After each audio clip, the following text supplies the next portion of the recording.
ଯେତେବେଳେ ଆମ ସରକାର ଥିଲା ବିଜୁ जनता दलर एवं माननीय नवीन पट्टनायक मुख्यमंत्री थे से एकाधिक थर केंद्र सरकार को प्रस्ताव देते जे संबलपुरी कौशली भाषा को संविधान अष्टम परिच्छेद में स्थानित करा जाऊ बोलिकी एवं ता आगुरी मध्य आमे बिजु जनता दल पक्षरु बारंबार लोकसभा एवं विधान राज्यसभा मध्य दाबी करिचु जे संविधान अष्टम परिच्छेद में ए भाषा को स्थानित करा जाऊ बोली किंतु दुर्भाग्यर कथा केंद्र सरकार से संपर्क में कौन पदक्षेप नेले ना एवं गतकाली मो विधानसभा जो प्रश्न वर्तमान सरकार को पचारि थी जे हमारे भाषा को राज्य भाषार मान्यता दि जाऊ बोली एवं सरकार रोकठोक भाव मना करिसेंती जेपरि कौन प्रस्ताव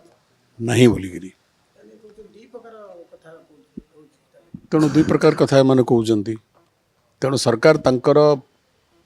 स्टैंड ए संपर्क में स्पष्ट कर आवश्यकता रही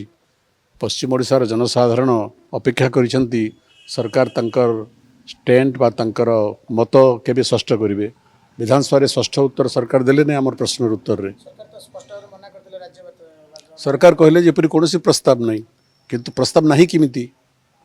आम तो बारंबार दाबी करुचु दुईटा दाबी जे गोटे हूँ संविधान अष्टम परिच्छेद अंतर्भुक्त करा जाऊ ए भाषार गोटे स्वातंत्र्य अच्छी गोटे महात्म्य अच्छी आपण जाने आश्चर्य हे जे भाषा रे अभिधान लेखा जा सारी ए भाषा रे महाभारत रामायण लेखा दे सारी ए भाषा रे गीता मध्य अनुवाद करा जा सारी ए भाषा रे बहु नाटक रचना करा जा सारी ए भाषा रे बहुत उपन्यास अच्छी अनेक साहित्य ए भाषा रे साहित्य रथी माने पश्चिम ओडिशार सृष्टि करिसेंती तेणु सरकार ताको अवहेला करिपारिबे नहीं सरकार ताको अमान्य करिपारिबे नहीं ये केवल पश्चिम ओडिशार जनसाधारणकर सेंटिमेंट नुहे भावप्रवणता नुहे एटा हूँ वास्तवता से वास्तवता को सरकार केते दिन अग्राह्य करेंगे केते दिन अणदेखा करेंगे तेणु सरकार को आम आह्वान करुचु ए संपर्क में सरकार शीघ्र निष्पत्ति नियंतु पुणी थे बर्तमान तो डबल इंजिन सरकार है तेणु तल इंजिन उपर इंजिन को प्रस्ताव दिंतु जे भाषा को संविधान अष्टम परिच्छेद में अंतर्भुक्त करी ताको राष्ट्रीय स्तर में मान्यता दि जाऊ एवं द्वितीय ओडिशा सरकार कर अधिकार अच्छी जे आउ एक राज्य भाषार स्वीकृति देवाई तेणु सरकार स्वीकृति दिंतु राज्य सरकार एक राज्य भाषा भाव में आम बारंबार पार्लियामेंट कथा ए प्रसंग उठेचु मु कहली परा बारंबार जे तदानीन्तन माननीय मुख्यमंत्री ए प्रस्ताव लिखित भाव केंद्र सरकार को देइछंती जे अष्टम परिच्छेद अंतर्भुक्त करा जाऊ बोलिकी केंद्र सरकार भी अणदेखा करुचंती वर्तमान राज्य सरकार भी अणदेखा करुचंती